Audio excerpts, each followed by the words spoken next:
Welcome back to the next part of the LS swap. I just started off the video with some more time lapses and they seem to have turned out a little bit better. And in the time lapses I tapped all these holes. This one's an LS one. As you can see, it doesn't line up with the pattern very well. I did pull the starter out of the car, and there is quite a gap there. Let me just find the calipers. So what I did off camera, I'm trying to do it with one hand now, is I did that, got it, and so I know roughly how much space I have there, right in line with the face, and then tighten this up. And then from there, I can see that I have that much space. Alright, so I'm going to start this on normal speed just to see, so you can get a sense of how well it works. I have no idea how well it's going to work. I think I might use some of this. And if it seems to work and I can keep going, then I'll put it in the time-lapse mode.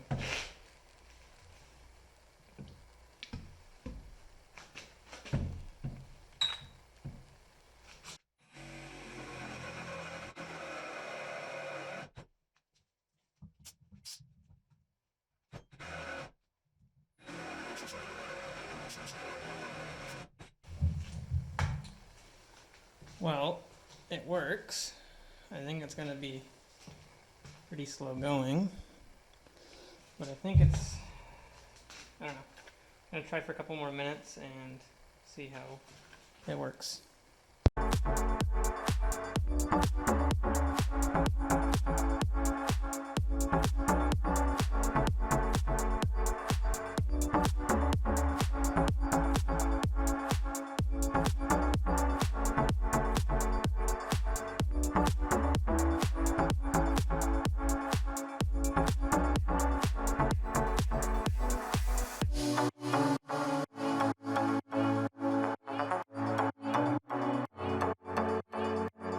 Alright, so that was 25 minutes of straight cutting, and 99% of it was with this one battery on the little M12 guy.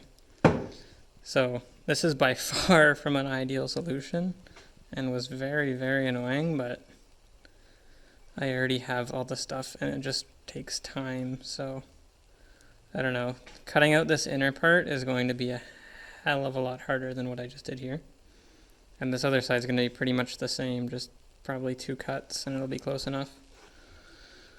But I did pretty much all that. You can see in the time lapse where I switched batteries, but that was pretty much all with one battery. But it took like 25 minutes. So good thing I chose the time lapse all that. But I've definitely had enough for tonight.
Alright, so a little update here.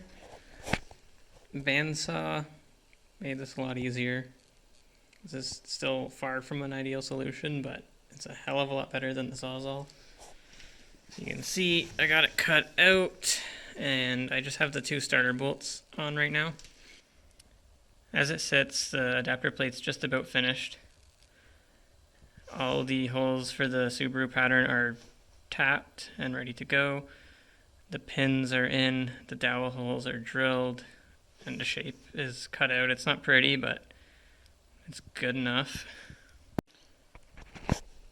The adapter plate definitely didn't really turn out that great. It's not pretty. The gap around the edge is completely inconsistent. I was struggling a bit with the bandsaw, but it will function, and I think it'll function well. It just won't look nice. But yeah, we got it clearanced so it won't touch the flywheel anywhere. I cut down all the excess on the outside. The starter is clearanced and it fits good. The one thing I have left to do, or 2 things, is I have to drill this hole and this hole to accept a low profile Allen bolt. This one's going to be a particular challenge because it's also a dowel hole, which is far more important than having a bolt in there. So worst case scenario, I don't put a bolt in there, or I make my own hole somewhere nearby into this material on the block back here, but we'll cross that bridge when we get there. But I have bolts ordered. Once they show up, we should be able to bolt the whole assembly together and make sure everything works correctly.